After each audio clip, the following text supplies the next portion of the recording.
வணக்கம். இன்றைக்கு பொருட்பாலில் அங்கவியல் குறிப்பறிதல் அந்த அதிகாரத்தில் 6வது குறள். அடுத்தது காட்டும் பளிங்கு போல் நெஞ்சம் கடுத்தது காட்டும் முகம். அடுத்தது காட்டும் பளிங்கு போல் நெஞ்சம் கடுத்தது காட்டும் முகம். இந்த குறள் நிறைய இடத்துல நம்ம கேட்டிருப்போம். நெஞ்சம் கடுத்தது காட்டும் முகம் அப்படிங்கிறதுக்கு நமக்கு பொருள் தெரியும். கடுத்தது அப்படின்னா நம்ம மனதில் இருக்கின்ற மிகுதியான உணர்வு. இங்கே கடுத்தது அப்படின்னா கோபம் அப்படின்ற பொருளில் அப்படி கிடையாது. ஒரு நெஞ்சத்தில் இருக்கின்ற மிகுதியான உணர்வு. அதாவது ஏன் மிகுதியான உணர்வு, மற்ற உணர்வுகளை காமிக்காதா அப்படின்னா அப்படி இல்லை. இப்போது எதிரில் ஒரு மனிதர் வராருன்னு வச்சுக்கோங்களேன். அவர் உங்களுக்கு நன்மையும் பண்ணியிருக்காரு. இப்போ இந்த சமயத்தில் வேறு ஏதோ ஒரு தவறு பண்ணிட்டு நிற்கிறாரு. இல்லை நம்ம பசங்களே எடுத்துப்போமே, நம்ம பசங்களை நமக்கு அவ்வளோ பிடிக்கும். அன்றைக்கி அவன் ஏதோ பள்ளிக்கூடத்துலேயோ எங்கேயோ வெளியிலே விளையாடும் போது ஒரு சின்ன தப்பு பண்ணிட்டு வந்திருக்கான். அவன் மேலே நமக்கு எப்போவுமே அன்பு உண்டு. ஆனால் இந்த சமயத்தில் அந்த அன்பை மீறி கொண்டு என்ன வருது, நமக்கு கண்டிப்பு வருது. ஏன்னா இப்போ அந்த கண்டித்தா தான் குழந்தைக்கு அந்த சரி தப்பு தெரியும் அப்படின்னு. அப்போ அந்த கண்டிப்பு நம்ம முகத்தில் தெரியும். அதுதான் இங்கே சொல்கிறாரு. நெஞ்சத்து மிக்கதனை அப்படின்னா நெஞ்சத்தில் அந்த சமயத்தில் மிகுதியாக நிற்கின்ற உணர்வை.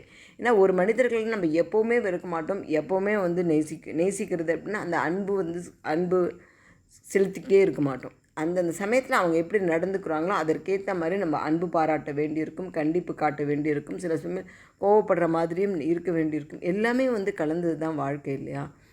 ஆக அந்த மாதிரி இருக்கும்போது அந்த சமயத்தில் எந்த உணர்வு மிகுதியாக இருக்கின்றதோ அந்த உணர்வை முகம் காட்டும் அப்படின்னு சொல்கிறாங்க. அதனால தான் நூலுடைய முகவுரையை நம்ம படிக்கணும்னு சொல்கிறதுக்கு கூட அதுதான் காரணம். அந்த முகவுரைன்ற பேரே அதனால தான் வந்தது. ஏன்னா அந்த நூலில் உட்கருத்துக்கள் என்ன அப்படிங்கிறது அந்த முகவுரை சொல்லும். ஆக அந்த உள்கருத்தை அது சொல்கிறதுனால தான் முகவுரை. சரிங்களா? இப்போ இந்த இடத்துல இதுக்கு ஒரு ஓமை சொல்லியிருக்காரு அழகாக. என்ன? அடுத்தது காட்டும் பளிங்கு போல். இந்த பளிங்குக்கல் அப்படின்னு ஒன்று இருக்குது. அதை ஏதாவது ஒரு பொருளுக்கு பக்கத்தில் வச்சிங்க அப்படின்னா அந்த பொருளை முழுதாக பிரதிபலிக்காது. ஆனால் அந்த பொருளினுடைய நிறத்தை அப்படியே பிரதிபலிக்கும், அப்படியே காமிக்கும். ஒரு பளிங்குக்கல் அது பக்கத்தில் ஒரு சிகப்பு துணியை வச்சிங்கன்னா அந்த சிகப்பு கலரை சிகப்பு நிறத்தை அது காட்டும். பச்சை கலர் வச்சா பச்சை நிறத்தை காட்டும். அப்போது அதனுடைய அந்த பொருளினுடைய தன்மையை அது எடுத்து காமிக்கிறது இல்லைங்களா? அதே மாதிரி நம்முடைய மனதினுடைய தன்மையை முகம் எடுத்து காமிக்கும் அப்படின்னு சொல்கிறார். அடுத்தது காட்டும் பளிங்கு போல் நெஞ்சம் கடுத்தது காட்டும் முகம். ஆக இந்த புறப்பொருள் அப்படிங்கிறது இங்கே ரெண்டு வித்தியாசம் பாருங்களேன். இந்த பளிங்கு வெளியில் இருக்கிறத அதற்குள்ளே காமிக்கிறது. இப்போ பளிங்கு கல் வச்சுருக்கோன்னு வச்சுக்கோங்களேன். அதுக்கு பக்கத்தில் ஒரு சிகப்பு நிறம் வச்சோம் அப்படின்னா அந்த சிகப்பு நிறம் வெளியில் இருக்கிறது. ஆனால் அந்த பளிங்கு என்ன பண்ணுறது, அதை உள்வாங்கி அதற்குள்ளே இருக்கின்ற நிறமாக அதை காமிக்குது. ஆனால் முகம் என்ன பண்ணுறது, நமக்கு அகத்தில் இருப்பதை புறத்தில் காமிக்கிறது. அது ஒன்று தான் வித்தியாசம். ஆனால் ரெண்டும் இந்த பிரதிபலிக்கிறது இல்லையா, அதில் ஒன்றாக இருக்கிறது.